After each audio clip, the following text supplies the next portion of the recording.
Hello everyone, welcome to my channel. I hope you all are doing well. आज मैं lady devil मंगा के chapter 5 को explain करने वाली हूँ।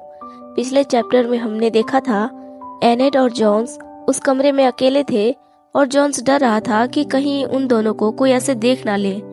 पर एनेट जॉन्स को इतने सालों बाद उसके इतने क्लोज आकर खुश थी, पर जॉन्स उसे वहां से जाने को बोल रहा था, जिसे एनेट मुंह फुला लेती है। तभी जॉन्स अपने शैतानी रूप में वापस आने लगता है, जिसे देखकर एनेट चौंक जाती है। जॉन्स धीरे धीरे शैतान में बदल जाता है।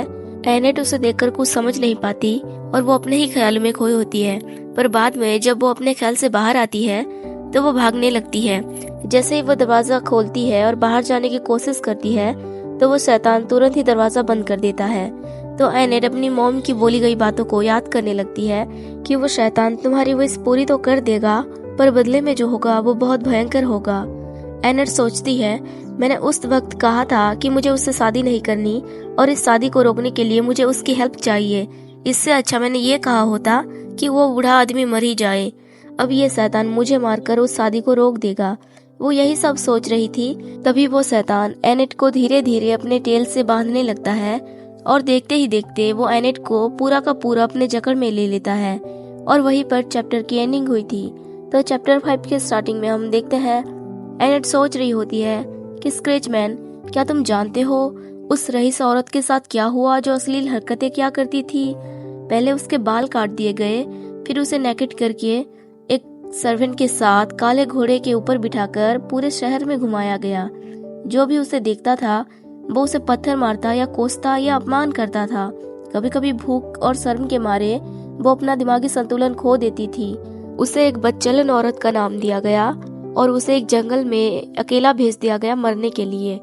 असल में एनेट जो सोच रही है, ये एक कहानी ब्रिटेन की एक ऐसी रानी की है जिसके हस्बैंड अपने प्रजा पर बहुत अत्याचार करते थे और उनसे बहुत ज्यादा टैक्स या कर जो भी बोलते हैं वो लिया करते थे। ये सब रानी गोदीभा से देखा नहीं गया और उन्होंने अपने हस्बैंड यर्ल ल्योफ्रिक से प्रजा के कर को कम करने या बिल्कुल हटाने की विनती की। तो उनके हस्बैंड ने कहा कि अगर वो नेकेड होके घोड़े के ऊपर बैठ के पूरे शहर में घूमेगी तो वो उसकी बात मान लेंगे। तो लेडी गोदीभा उसकी ऐसी बातें मान लेती हैं और अपने प्रजा को पहले ही संदेश भेज देती हैं कि वो नेकेड होके एक घोड़े पर सवार होके बाहर घूमने वाली है, सिर्फ प्रजा की मदद करने के लिए। इसलिए सारे प्रजा अपने खिड़की और दरवाजे को बंद रखें और सारे प्रजा ऐसे ही करते हैं। इसमें कहा गया है, मतलब इस लेडी डेविल मंगा में कहा गया है कि उसके बाल काट दिए गए हैं, पर असल में पौराणिक कहानियों में कहा गया है कि उनके लंबे बाल से लेडी ने अपने शरीर को छुपाया और वो नेकेड होके एक काले घोड़े के पीठ पर बैठ के पूरे शहर में घूमी।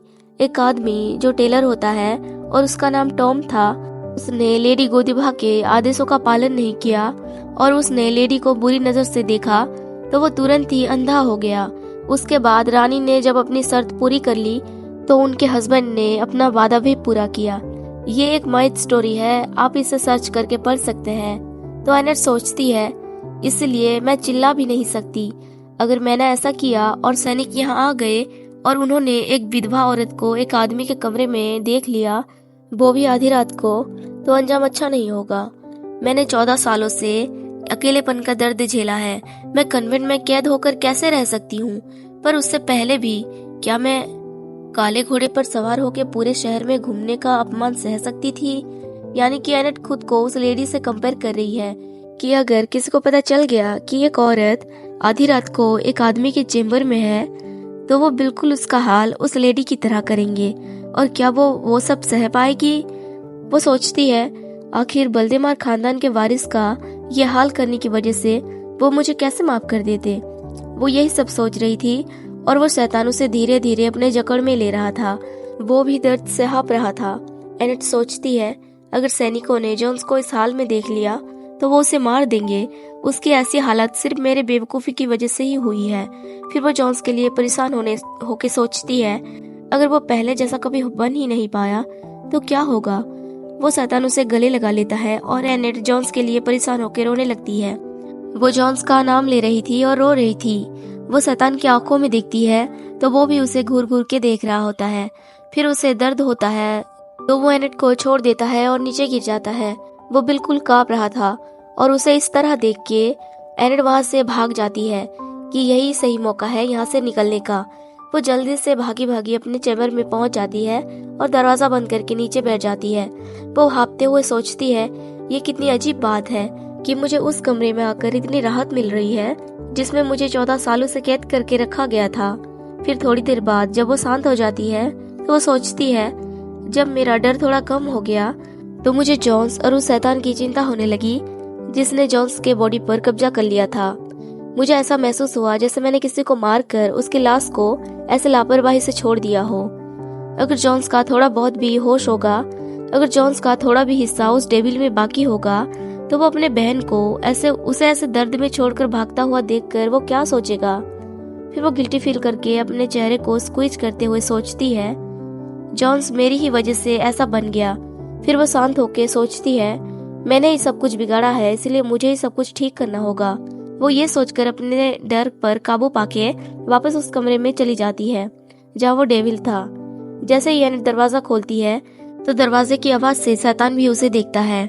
एनेट वहीं पर दरवाजे पर खड़ा होकर उस शैतान को देखती है और सोचती है कि मैं उसे दूर से ही देखूंगी। वो अभी भी बहुत दर्द में था, वो दर्द से करा रहा था।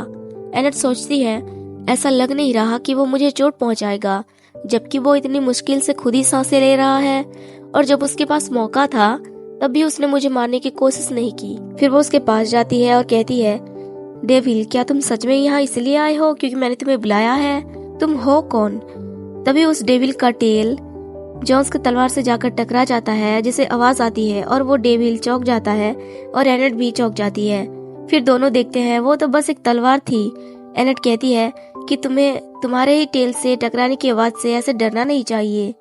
और वो डेविल चुपचाप एनेट की बातें सुन रहा था। यहाँ वो क्यूट लग रहा है।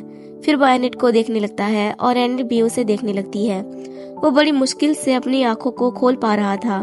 एनेट सोचती है कि वो मेरी तरफ ध्यान से देख रहा है। मुझे लगा कि शायद ही वो खतरनाक होगा, बल्कि वो मुझे मासूम और निर्दोष लगता है। इस बेचारे ने मुझे और भी ज्यादा साहसी बना दिया। फिर वो डेविल से कहती है, चलो एक साथ भाग जाते हैं। अगर लोगों ने तुम्हें इस तरह देख लिया तो वो हम दोनों को ही मार देंगे। इससे अच्छा हम कहीं भाग जाते हैं और छुप जाएंगे, चाहे वो आसपास ही क्यों ना हो। तुम ऐसे चल नहीं सकते है ना? मुझे तुम्हारी हेल्प करने दो, मुझे चोट मत पहुंचाना, ठीक है?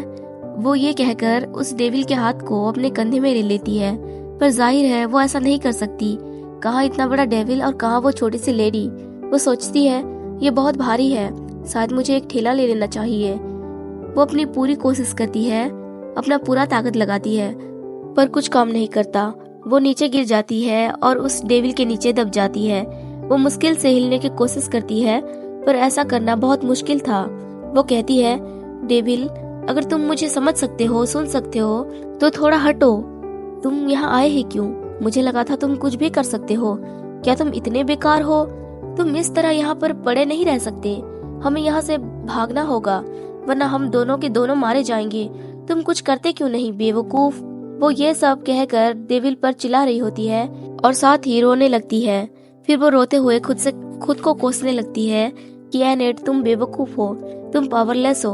तुम्हारे पास सिर्फ एक शरीर है जिसे जमीन और जायदाद के लिए बेचा जाता है। उसके कहने का मतलब ये है कि उसके फादर उसे सिर्फ धन के लिए किसी से भी शादी करवा देते हैं, चाहे वो कोई बूढ़ा ही क्यों ना हो। उन्हें बस धन चाहिए, अपनी बेटी की खुशी वो कभी नहीं देखते। वो फिर सोचती है, तुम्हारे पास तुम्हारा कोई अपना खुद का पहचान नहीं है, बेवकूफ तुम हो, वो डेविल नहीं।